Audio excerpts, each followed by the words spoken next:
I was born in Mexico City, and I always wanted to be a teacher.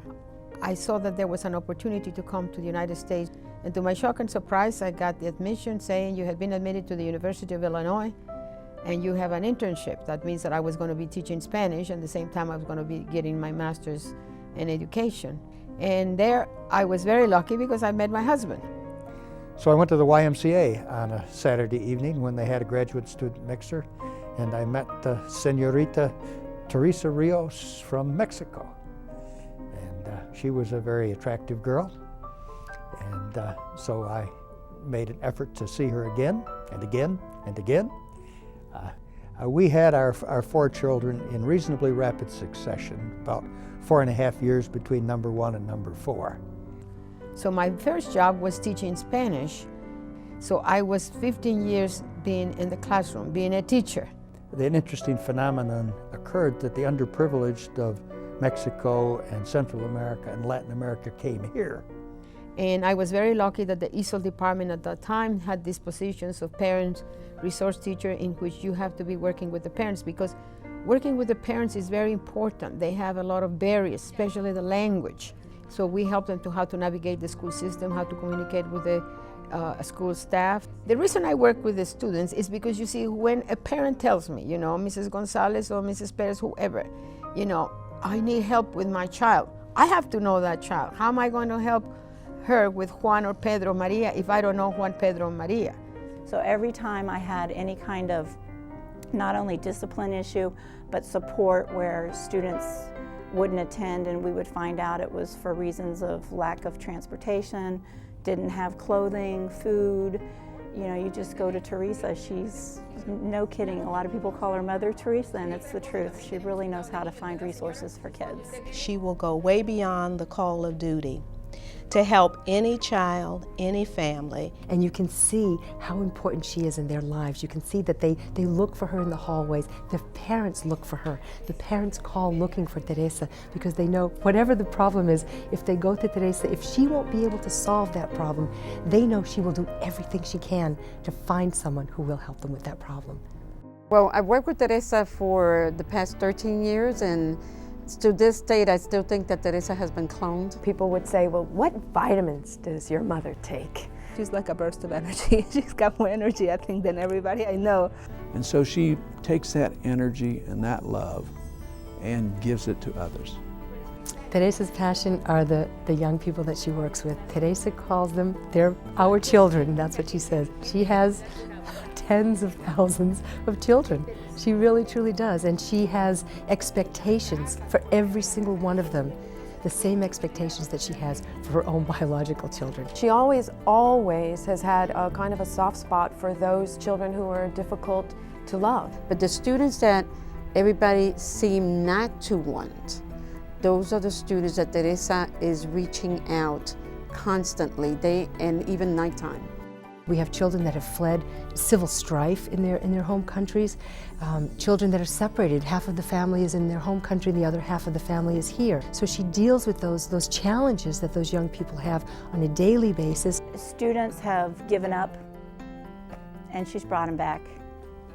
They've graduated, gone on to college.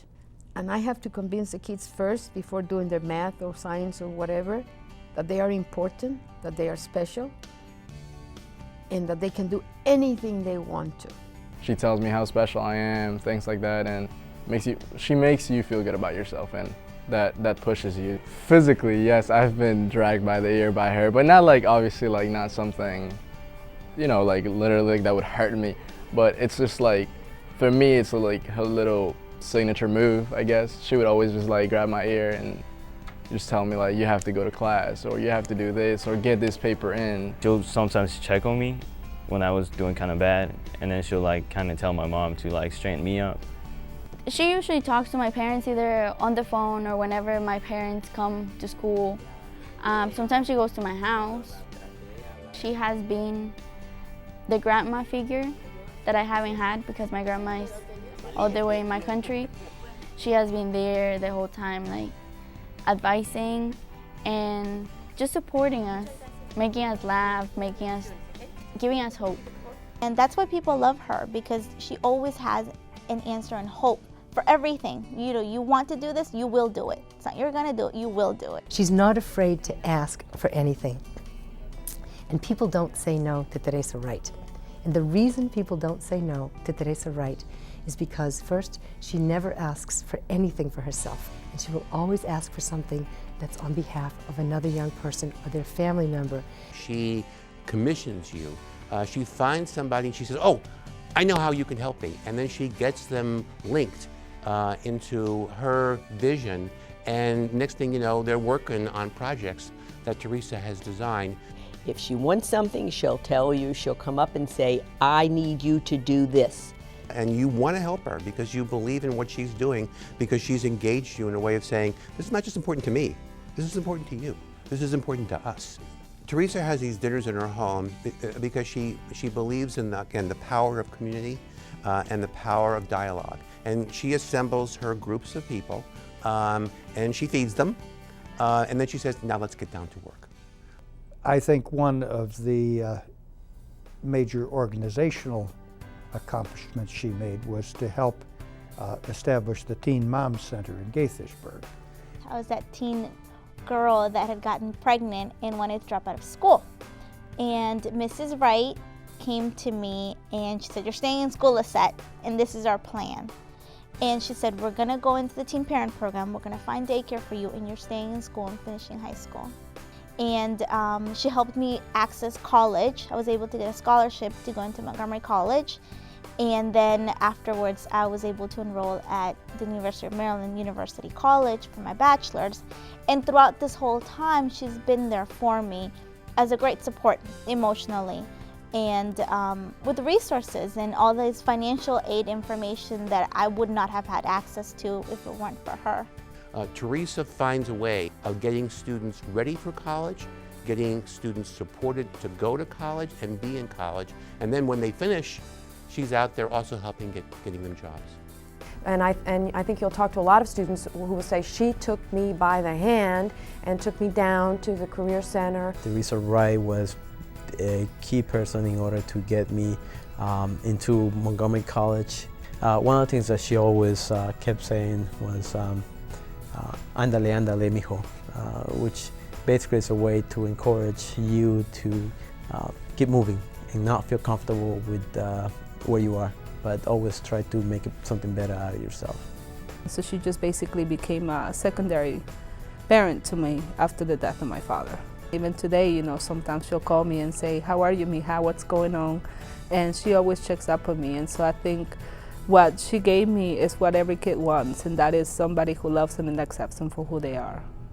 You know, I think when Teresa was born, that they sprinkled angel dust on her, because she is our earth angel here in Montgomery County Public Schools.